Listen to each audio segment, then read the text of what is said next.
प्रिय विद्यार्थियों नमस्कार। मैं संतोष कुमार आपका अपने YouTube चैनल पर हार्दिक स्वागत करता हूं।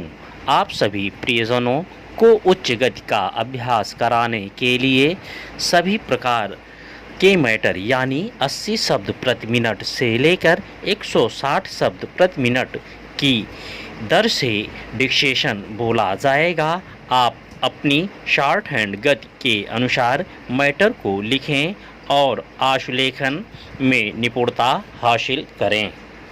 Yes, ready, start. नई दिल्ली आए रूसी विदेश मंत्री का यह कहना बेहद महत्वपूर्ण है कि भारत रूस और यूक्रेन के बीच मध्यस्थता कर सकता है।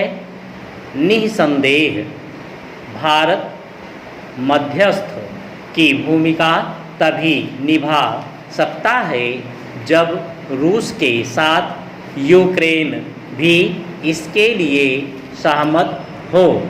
फिलहाल यह कहना कठिन है कि यूक्रेन भारत की मध्यस्थता चाहेगा या नहीं, लेकिन भारतीय नेतृत्व को इसकी संभावनाएं तो टटोलनी ही चाहिए, क्योंकि अभी तक इजरायल, तुर्की आदि ने इस दिशा में जो प्रयास किए हैं वे नाकाम होते ही दिखे हैं। इसकी भी अनदेखी नहीं की जा सकती कि रूस के हमले के तत्काल बाद यूक्रेन के राष्ट्रपति ने भारतीय प्रधानमंत्री से बात की थी। तब उन्होंने यही आग्रह किया था कि भारत रूस पर अपने प्रभाव का इस्तेमाल कर युद्ध को रोके।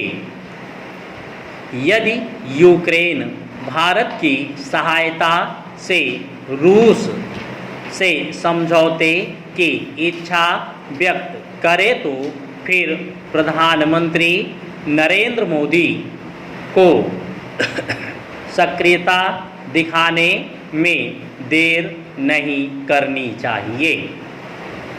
चूँकि यूक्रेन पर चढ़ाई करने के 37 दिन बाद भी रूसी सेनाएं वांछित लक्ष्य हासिल नहीं कर सकी हैं।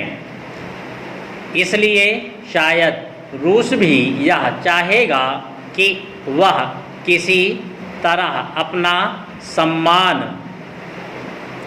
बचाकर जंग से बाहर निकले।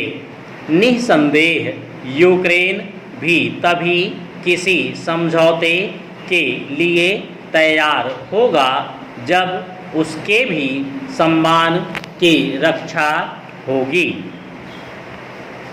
रूस और यूक्रेन को सुलह की राह पर लाना एक कठिन काम है, लेकिन यदि भारत को मध्यस्थ बनने का अवसर मिले तो उसे हिचकना नहीं चाहिए।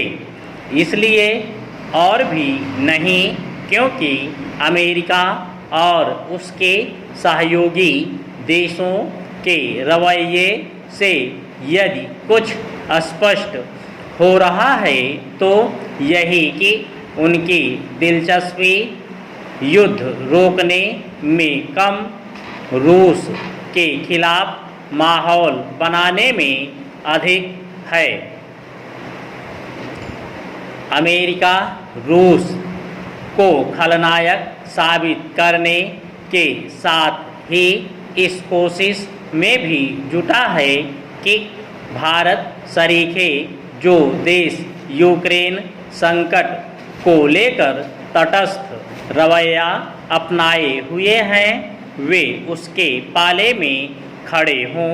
इसका पता भारत आए अमेरिका के उप राष्ट्रीय सुरक्षा सलाहकार दलीप सिंह की इस अवांछित टिप्पणी से चलता है कि यदि चीन वास्तविक नियंत्रण रेखा का उल्लंघन करता है तो रूस बचाव के लिए आगे नहीं आएगा।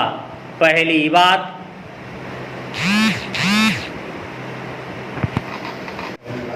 तो ऐसी भाषा कूटनीतिक मर्यादा के प्रतिकूल है और दूसरे, भारत यह नहीं भूल सकता कि 2 साल पहले जब चीन ने गलवान घाटी में अतिक्रमण करने का दुस्साहस किया था।